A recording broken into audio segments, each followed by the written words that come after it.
नमस्कार, मैं अमित द्विवेदी आप सभी का स्वागत करता हूं अपने इस चैनल पावर ऑन व्हील पर। और मेरे साथ इस समय है मारुति सुजुकी जिम्नी। और ये मारुति की नहीं है, ये बनाई मारुति ने है, खरीदी अमित द्विवेदी ने है और इसे 9200 किलोमीटर चलाकर इसका तीसरा सर्विस भी करवा चुके हैं। अब यहाँ पर जब मैं सर्विस करवाने जा रहा था तो मैंने एक फ़ोटो शेयर की थी लोगों से कि बताइए आपको क्या पूछना है इस गाड़ी के बारे में। और मैंने उनसे वादा किया था कि 10 सवालों के जवाब अपने वीडियो में दूंगा। और मेरा एक्सपीरियंस कैसा रहा है, 9000 किलोमीटर का सफ़र कैसा रहा है, इस गाड़ी ने मुझे क्या दिया है, क्या माइलेज देती है, सर्विस पर मुझे कितना खर्चा आया है, इसके अलावा क्या आपको इस तरफ बढ़ना चाहिए और क्या मैंने गलती की है इसे खरीदकर, इसका भी जवाब दूंगा। तो चलिए शुरू करते हैं इस वीडियो को और आपको सब कुछ बताते हैं इस मारुति सुजुकी जिम्नी के बारे में। और जो मेरे साथ में गाड़ी है ये इसका जेटा वेरिएंट है, यानी कि जेटा ऑटोमेटिक। और ये टॉप वेरिएंट अल्फा होता है, लेकिन मैं जेटा ऑटोमेटिक लिया था। जो कीमत मैंने चुकाई थी इसके लिए 13,05,000 रुपये चुकाई थी उस समय। और अभी भी इस पर भारी भरकम डिस्काउंट मिल रहा है। वजह है क्योंकि लोगों ने इस गाड़ी में ज़्यादा इंटरेस्ट नहीं दिखाया है, लेकिन अगर अमित द्विवेदी ने इसमें इंटरेस्ट दिखाया है तो कोई ना कोई वजह ज़रूर रही होगी। चलिए शुरू करते हैं इस वीडियो को और आपको बताते हैं इस जिम्नी के बारे में, जहाँ पे आपका वो डाउट भी क्लियर हो जाएगा क्या आपको इस तरफ डिस्काउंट लेकर जिम्नी खरीदनी चाहिए या नहीं।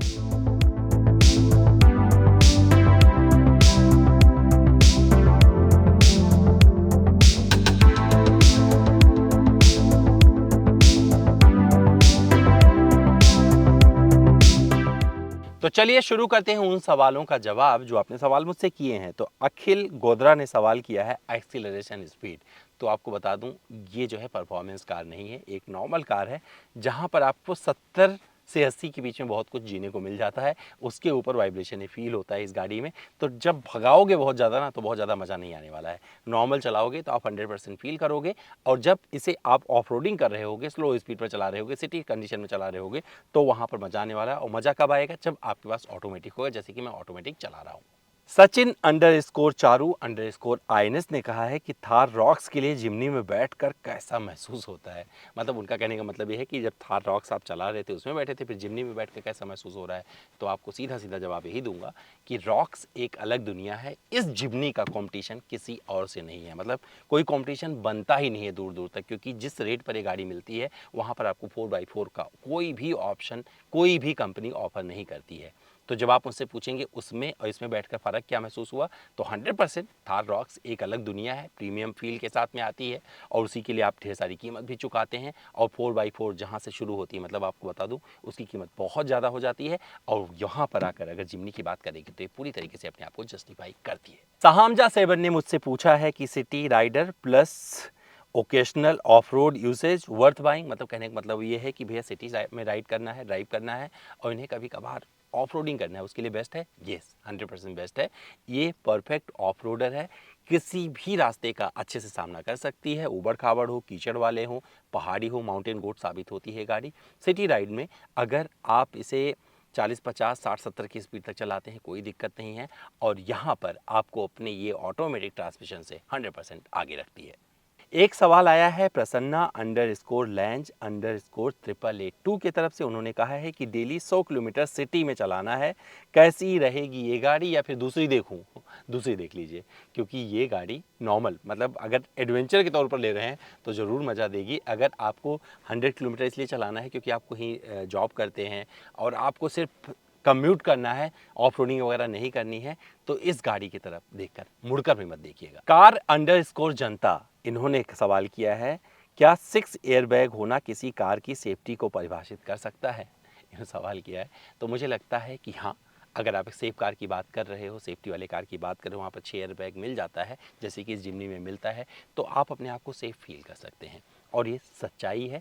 तो एयरबैग से बहुत हद तक सेफ्टी बढ़ती है और बहुत सारे लोगों की जान एयरबैग ने बचाई है और ये भी सच्चाई है।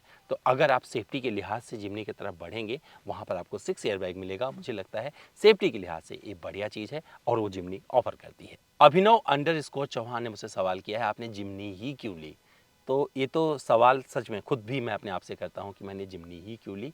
तो वहाँ पर एक जवाब आया कि मुझे थोड़ा सा एडवेंचर चाहिए था क्योंकि मेरे पास गाड़ियों की तो कमी है नहीं, सारी गाड़ियाँ हमें टेस्ट करनी होती है, तो हमेशा हम चलाते रहते हैं, पूरी ज़िंदगी हमारी सड़क पर बीतती जा रही है, गुजरती जा रही है, बहुत सारी गाड़ियों को हम ज़्यादा वक्त नहीं दे पाते हैं, तो ऐसे में अपनी गाड़ी रखने का कोई मतलब नहीं बनता है। पर वहीं पर एक एडवेंचर वाला जो कीड़ा होता है आपके अंदर ना, जब वो कूदेगा और आपसे कहेगा कि आपके पास एक गाड़ी होनी चाहिए जिससे आप ऑफ रोडिंग वगैरह कर सकें, माउंटेन पर आराम से लेके जा सकें और कीमत भी ज़्यादा ना चुकानी पड़े, तो मैंने 13 लाख देकर वो वाली गाड़ी हासिल कर ली है। मुझे नहीं लगता कि मैंने कोई गलती की है और ये गाड़ी मैं कभी नहीं बेचने वाला हूँ। वजह बताता हूँ, क्योंकि इस गाड़ी को मैं हमेशा रखूँगा और इस जितनी पुरानी होती जाएगी इसकी वैल्यू बढ़ती जाएगी, क्योंकि पूरी दुनिया में इतनी सस्ती आपको 4x4 नहीं मिल सकती है। Rajput underscore boy mister underscore Singh ने मुझसे सवाल किया है कि विच बेस्ट, जिमनी और थार रॉक्स। तो भैया यहाँ पे बताओ, थार रॉक्स उसके बारे में कुछ बोलने की ज़रूरत ही नहीं है, क्योंकि थार रॉक्स में आपको सब कुछ मिल जाता है। अगर आप थार रॉक्स की सोच रहे हैं, इसका मतलब आपका बजट हाई फाई है। आप ऊपर की तरफ अपने परिवार के लिए, मतलब जहाँ पर 5 लोगों का परिवार है, उनके लिए कंफर्टेबल एसयूवी ले रहे हैं, जहाँ पर बढ़िया बूट स्पेस मिल जाता है, बढ़िया सीटिंग पैटर्न मिल जाता है, ढेर सारे फीचर्स मिल जाते हैं, और जब आप उसे सड़क पर लेकर निकलते हैं तो पूरी दुनिया आपकी तरफ मुड़कर पूछती है, वाह क्या गाड़ी खरीदी है। लेकिन जिमनी के साथ ऐसा नहीं है। इसका जो डिज़ाइन है बहुत बेसिक है, बॉक्सी डिज़ाइन मिलता है। यहाँ पर आपको 4x4 का ही एक अच्छा ऑप्शन मिलता है, जिसकी वजह से मैंने इसे ख़रीदा है। इसके अलावा बहुत सारी चीज़ें इसकी फेवर मिल जाती है, चाहे वो माइलेज की बात कर लें या फिर कंफर्ट की बात कर लें, तो उसकी चर्चा करने की यहाँ पर ज़रूरत ही नहीं है। एक सवाल आया है उनके तरफ से जो कि कॉमन प्रशंसक हैं, बहुत सारे जो इन्फ्लुएंसर्स हैं, जो वीडियोस बनाते हैं गाड़ियों पर, तो उनके सबके प्रशंसक हैं, और ये हैं हमारे आकाश राठौर जी। इन्होंने बहुत ही प्यारा सवाल किया है, जिमनी या Thar rocks for hard off roader.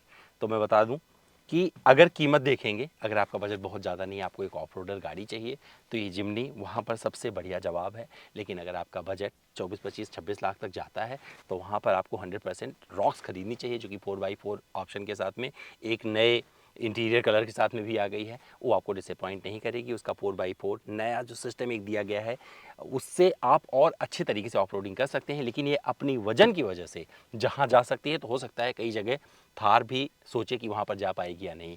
तो ये अपने 1.5 लीटर पेट्रोल इंजन के सहारे वो सब कुछ कर सकती है जो आप सोच भी नहीं सकते हैं। और दूसरी चीज़ ये है कि इस गाड़ी में अगर कोई दिक्कत आती है तो आराम से सर्विस हो जाएगा।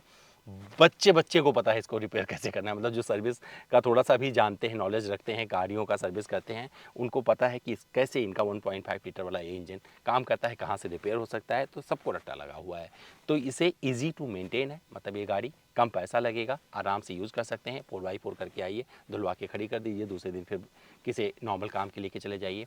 4-5 लोग इसमें बैठ भी सकते हैं। और ये जो बूट जिसमें मैं बैठा हूँ ना, ये भी प्रैक्टिकल है। और इसके साथ मैंने एक लंबी यात्रा की थी अपने परिवार के साथ में, और वहाँ पर जितना सामान मैंने रखा था मजबूरी में किया था, लेकिन वो यात्रा काफ़ी सुखद रही थी। तो इसका जवाब है। तो ये था उनका सवाल जिन्होंने हमसे सवाल किया था इंस्टाग्राम पे आके, और हमारा power on wheel Insta handle है। अब उस पर सवाल करिएगा, क्योंकि सारे ऑटोमोबाइल से जुड़े सवालों के जवाब अब मैं वहीं से देने वाला हूँ, क्योंकि amit.dwivedi जो है ना, वो मैं अपने पर्सनल यूज़ के लिए शुरू कर रहा हूँ। वहाँ पर बहुत सारी चीज़ें अलग देखने को मिलेंगी।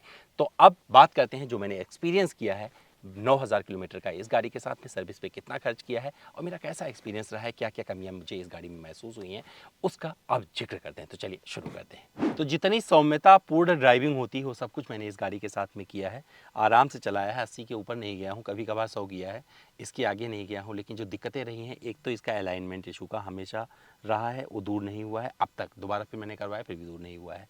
दूसरी चीज़ इसमें क्या है कि ये बहुत लंबा कट लेती है। मत सोचना कि अगर आप इस गाड़ी को चला रहे हैं और फटाक से आप कम स्पेस में टर्न ले लेंगे, वो पॉसिबल नहीं है इस गाड़ी से। ये अपने हिसाब से एक लंबा कट लेके मुड़ती है। दूसरी चीज़ आपको ये इशू लगेगी। लेकिन सर्विस में अगर बात करेंगे तो सर्विस एक्सपीरियंस मेरा अच्छा रहा है, उसमें कोई दिक्कत नहीं हुई है। तो 3 सर्विस में जो पहली सर्विस में कुछ पैसा नहीं लगा था, दूसरी सर्विस में मैंने कुछ छोटा मोटा काम करवाया था इसका, जैसे स्प्रे वगैरह करवाया था, रस्टिंग, एंटी रस्ट वगैरह मैंने थोड़ा सा नीचे करवाया था, बारिश आ रही थी इस वजह से, तो थोड़ा पैसा वहाँ पर लगा था, 2-2.5 हज़ार रुपये वहाँ दिया था। इसके बाद 6100 रुपये मैंने दिए हैं। जब इसका मैंने ये वाला लास्ट सर्विस, थर्ड सर्विस करवाया, तो वहाँ पे मैंने अलाइनमेंट, व्हील बैलेंसिंग, अलाइनमेंट के पैसे नहीं दिए, क्योंकि उससे मैं खुश नहीं था। तो वो मान भी गए, उनको समझाया मैंने, मान गए। अच्छी चीज़ है मारुति की। बट अच्छी चीज़ें इस गाड़ी में क्या है, एक तो ये जो म्यूजिक सिस्टम दिया गया है ये बहुत अच्छा है, ये आपको कभी बोर नहीं होने देता है। और यहाँ पर आपको एक एवरेज साउंड क्वालिटी मिल जाती है, ऑफर करती है ये गाड़ी। तो पीछे बैठें आगे बैठें ये आपको पता चलेगा। एक चीज़ और यहाँ पर बताना चाहूँगा आपको कि जब पीछे कोई बैठा होगा, अगर 2 लोग बैठे हैं, आप गाड़ी चला रहे हैं, तो इसकी ड्राइविंग और अच्छी हो जाती है। क्यों? क्योंकि पीछे उछाल जो है ना, जैसे कोई स्पीड ब्रेकर आता है फटाक से उछलती है ना, वो कम हो जाता है। तो मैंने ये रियलाइज़ किया कि अगर पीछे कोई बैठा है, भारी भरकम बैठा है, तो और ये बढ़िया तरीके से, मतलब एकदम एकदम चिपकी रहती है रोड से और चलती है। जब कोई नहीं बैठा होगा, आप अकेले ड्राइव कर रहे होंगे, तो सारे स्पीड ब्रेकर से पीछे वाला पहिया कहीं और जा रहा होगा उछल के। तो ये आप फील करोगे, जो कि मैंने इसमें रियलाइज़ किया है।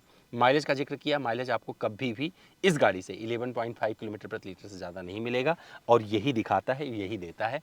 पूरे टाइम पूरी कोशिश करके थक के हार गया मैं, लेकिन जब मैंने गाड़ी खरीदा था तो उस वक्त मुझे 12.5-13 का माइलेज इसने दिया था। इसका जवाब मुझे नहीं पता है, लेकिन चलाता रहूँगा। अभी मुझे ये गाड़ी मेरी लंबे टाइम के लिए रहने वाली है, मैंने इसे बेचने के लिए नहीं खरीदा है, क्योंकि जिमनी का जो फ़न है, जो एडवेंचर है, ये इसकी ऑफ रोडिंग में छुपा हुआ है। जब आप नीचे देखेंगे जिस तरीके की पैकेजिंग दी गई है, परफेक्ट है, मतलब इंजन प्यारा सा है और अपना काम अच्छे से कर देता है। कम स्पीड के लिए परफेक्ट गाड़ी है। किसी भी सिचुएशन से आप निकल सकते हैं। अपने गाँव गया था तो वहाँ पर पानी, बाढ़ की वजह से पानी भरा हुआ था। वो फुटेज तो नहीं है मेरे पास शेयर करने के लिए, लेकिन वहाँ से मैं निकाल लाया गाड़ी। तो ये सब चीज़ें खासियत वाली हैं, और ईजी टू हैंडल है। इसका 4x4 इंगेज करना बहुत आसान है, आराम से यूज़ कर सकते हैं। यूटिलिटी स्पेस की कमी लगती है, सिर्फ 2 बोतल लगा सकता हूँ पानी की इस तरफ, लेकिन एक तरह से देखता हूँ तो मुझे लगता है चलो ठीक है, मतलब इस हिसाब से अच्छा है। दरवाजे पर आप छोटा मोटा पर्स वर्स रख सकते हैं और कुछ नहीं रख सकते हैं, तो मुझे लगता है यहाँ पर भी एक दिक्कत होगी अगर आप इसे डेली यूज़ में यूज़ करने जा रहे हैं तो। लेकिन सेकेंड कार के तौर पर अगर आप इसे जिमनी को ख़रीदते हैं तो कभी भी आपको डिसअपॉइंट नहीं करेगी। तो मुझे लगता है कि अगर आप एक ऐसी गाड़ी तलाश रहे हैं जहाँ पर आपका एडवेंचर वाला शौक पूरा हो जाए और मौका मिले कि भैया शहर में चले जाएं, गाड़ी चला सकें, तो वहाँ पर ये गाड़ी आपको एक्स्ट्रा फील करके देगी, मतलब आपको सब कुछ ला कर दे देगी। ये आपकी दोनों गाड़ी बन सकती है, एडवेंचर वाली भी और सिटी कम्यूटिंग वाली भी। लेकिन आप अगर माइलेज के लिए कोई गाड़ी खरीद रहे हैं तो इसे एकदम मत खरीदिएगा। एसी वगैरह का कंट्रोल अच्छा है और जो कूलिंग है वो भी परफेक्ट देती है इस गाड़ी के हिसाब से। सनरूफ वगैरह इसमें आता नहीं है, तो वो चीज़ अच्छी लगती है, क्योंकि आप जो है यहाँ पर केबिन ज़्यादा गर्म नहीं होता, तो जल्दी ठंडा हो जाता है। और साथ में सेफ्टी के लिहाज से इसमें सारे जो ज़रूरी सेफ्टी फीचर्स हैं वो अच्छे दिए गए हैं। तो 6 एयरबैग स्टैंडर्ड इसमें आपको मिलते हैं। साथ में अगर आप हेडलैम्प की बात करेंगे, उसके थ्रो की बात करेंगे, तो बहुत बेसिक हेडलैम्प यहाँ पर दिया गया है। मन करेगा थोड़ा सा इसे और इल्यूमिनेशन वाला लगवा लें, थोड़ा बड़ा करवा दें, क्योंकि ये बहुत ज़्यादा रोशनी अच्छी नहीं दे पाता है, खास करके जब आप किसी ऐसी जगह से चल रहे होते हैं जहाँ पर लाइट की ज़रूरत पड़ जाए और बहुत सारी गाड़ियाँ आ रही होती हैं, तो वहाँ पर ये दब जाता है। बाकी ओवरऑल एक्सपीरियंस मेरा जो था वो आपको बता चुका हूँ। तो भैया मेरा ये वीडियो कैसा लगा और ये गाड़ी कैसी लगी, एक्सपीरियंस कैसा लगा और आपके सवालों के जवाब कैसे लगे, कमेंट करके ज़रूर बताइएगा। इंतज़ार कर रहे हैं कमेंट बॉक्स में।